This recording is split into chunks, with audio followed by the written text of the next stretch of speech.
ए कहानी हूँ सत्य भाई घर हूँ भद्रक चांदवाली खेरंगर एंड गर्लफ्रेंड सहित सी 4 इयर धरी रिलेशनशिप रे थिले। भल रिलेशन थिला केवल भाई कहीं 4 इयर पर माने सेई टाइम भितर झीटी भाई को जन कि मते बाहर को जीवार अच्छी घरे प्रोब्लेम अच्छी माने फाइनेंशियल प्रोब्लेम अच्छी सो दैट कि मते बाहर को जीवा पड़ो काम करने पड़ो। तो भाई कही जहाँ भी तोर प्रोब्लेम अच्छी सेटा आमे एठी भी तो सॉर्ट आउट कर परिबा ना एठी रही की। तो झीटी सुनी नथिला एंड जो दिन तार जीवार थिला से दिन भी से भाई को मिछ कहितला कि माने मिछ कहितला माने कोन तार आज जीवार अछि। तो सी कहितला 2 दिन आगुआ डेट कहिथिबो कि 2 दिन पछुआ डेट कहिथिबो। ओके पछुआ तो कहि होबनी तो 2 दिन आगुआ डेट कहि आइथिबो माने धर मोर 11 तारिख रे जीवार अछि मुझे जे मु 15 तारिख रे जीवी तो सामना वाला जानला 15 तारिख तो 15 तारिख दिन सी जगिला बेलू को ये 11 रु पार। ओके तो से टाइप रो सीन हेइतला। तो भाई ऑलरेडी एठी गोटे भलो जॉब करूथिले बट जेतोळे से जानिया को पाइले से भौणी निजे माने ट्रेन रे थाई कि आंकु जणैले कि मु पळे आसली आ एमते। तो भाई एठी टोटली रही परलेन तांको मन माने लागि कि रहिलानी जेहेतु ट्रूली भल पाई जाइथिले। तो सी भी एठू जॉब फॉब छाड़ी पछरे चलले जे मु सियाडे किछि करिवि बट ताकू मु एकुटिया छाड़िबे।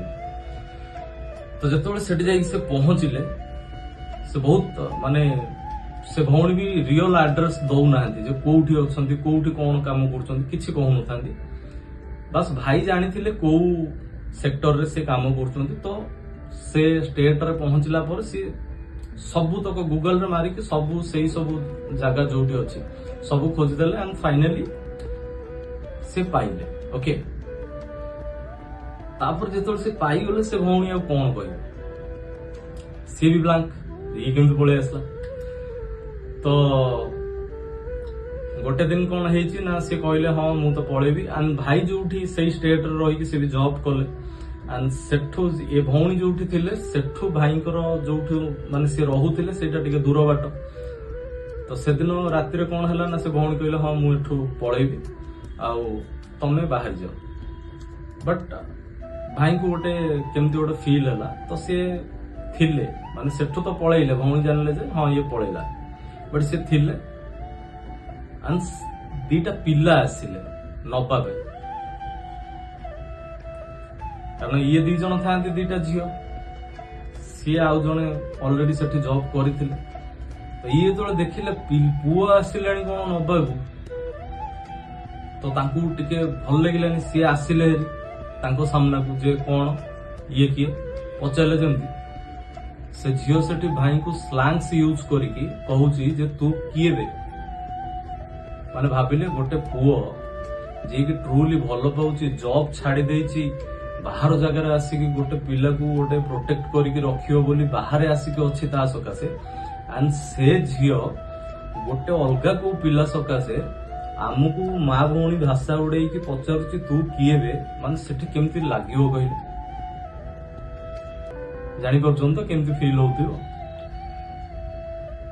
तो सेठी भाई देखिले कहले एठी किछि आउ ये जोठी मते एमती कहिलानी आउ आकु कोन कहि। तो चुप हेले पळे आसले। तो सेठी आउ रहिलेनी से पळे आसले।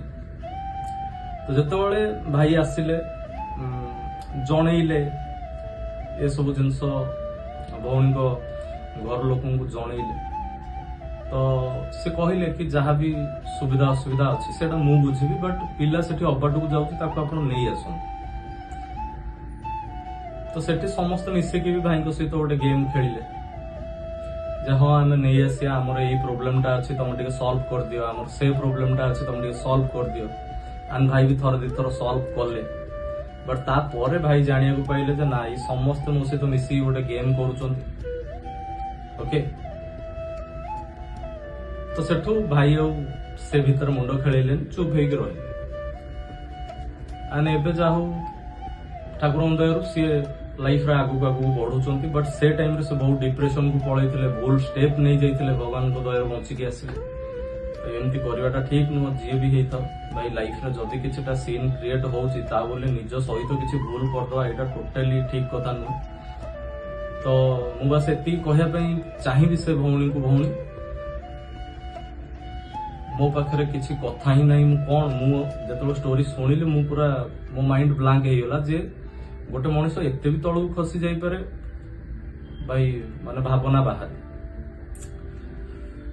ବାସ୍ ମୁଁ ଏତିକି କହିବି ଭଉଣୀ, ଯାହା ବି ଆପଣ କରିଛନ୍ତି, କିଏ ଦେଖୁ ନ ଦେଖୁ ଉପର ବାଲା ସବୁ ଦେଖିଛି। ତା ପାଖରୁ କେହି କେବେ ବଞ୍ଚିକି ଯାଇପାରିବେ। ଆପଣ ଯଦି ଭାବୁଥିବେ ଯେ ହଁ ମୁଁ ଏଇଟା କରିଦେଲି, କଣ ହେଇଗଲା କି ମୋର, ନାଇଁ କିଛି ଏବେ ହେଇନି। ବଟ୍ ଆଗକୁ ଯୋଉ ଏଡ ବଡ ଜିନିଷଟା ହବ, ସେଇ ଜିନିଷଟାକୁ ସମ୍ଭାଳି ପାରିବେ ଯଦି ଭଲ କଥା, ବଟ୍ ସମ୍ଭାଳି ପାରିବେନି।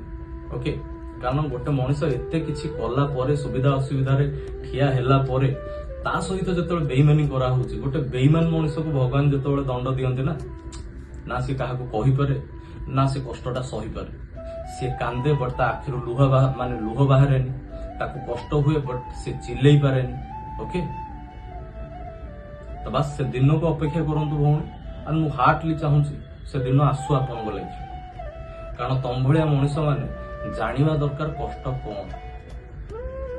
ଓକେ, ଖାଲି ତମ ପାଇଁ ନୁହଁ, ତମ ଭଳିଆ ଯେତେଟା ବେଇମାନ ଅଛନ୍ତି, ମୁଁ ହାର୍ଟଲି ଚାହୁଁଛି ଦାନା ନିଅ ସମସ୍ତେ। କାରଣ ମଣିଷକୁ ଟିକେ ମଣିଷ ନଜରରେ ଦେଖ। ତମ ମାନଙ୍କୁ ଯିଏ ଭଲ ପାଉଛନ୍ତି, ତମେ ତାଙ୍କୁ ବୋଧେ ଗାଈ ଗୋରୁ କୁକୁର ମାଙ୍କଡ ଭାବି ଦଉଛ, ବଟ୍ ଆକ୍ଚୁଆଲି ସେମାନେ ସେଇଆ ନୁହଁ। ତମେ ମାନେ ହଉଛ ସେଇ ଭିତରୁ ଗୋଟେ। ବଟ୍ ଏମାନେ ମଣିଷ ନା, ଏମାନେ ତମକୁ ମଣିଷ ଭାବି ଦଉଛନ୍ତି, ବଟ୍ ତମମାନେ ତ ମଣିଷ ନୁହଁ। ସେଥିପାଇଁ ଏମାନେ ବିଚାର ଫସି ଯାଉଛନ୍ତି। ବଟ୍ ଭଗବାନ ଜାଣିଛନ୍ତି କିଏ ମଣିଷ କିଏ ପଶୁ। ଓକେ, ସୋ ବାସ୍ ଖାଲି ଟାଇମକୁ ଅପେକ୍ଷା କର, ବଢିଆ ମଜା ଆସିବ ସେ ଟାଇମ୍। ଆଣ୍ଡ ଭାଇ ତମକୁ ଏତିକି ରିକ୍ୱେଷ୍ଟ କରୁଛି, ଯାହା ହବା କଥା ହେଇଯାଇଛି, ସବୁକିଛି ଭଗବାନଙ୍କ ଉପରେ ଛାଡି ଦିଅ। ଯଦି ତମେ ଭୁଲ କରିଥିବ ଦଣ୍ଡ ପାଇବ, ଯଦି ସିଏ ଭୁଲ କରିଥିବ ସିଏ ଦଣ୍ଡ ପାଇବ। ଓକେ, ବାସ୍ ଏତିକି ତ ମୁଁ ରିକ୍ୱେଷ୍ଟ କରୁଛି। ଏସବୁ ଜିନିଷ ମାଇଣ୍ଡରୁ କାଢ, ନିଜ ଲାଇଫରେ ଆଗକୁ ବଢ, ଖୁସିରେ ରୁହ, ନିଜ ପରିବାରକୁ କେମିତି ଖୁସିରେ ରଖିବ ସେ ବିଷୟରେ ଚିନ୍ତା କର।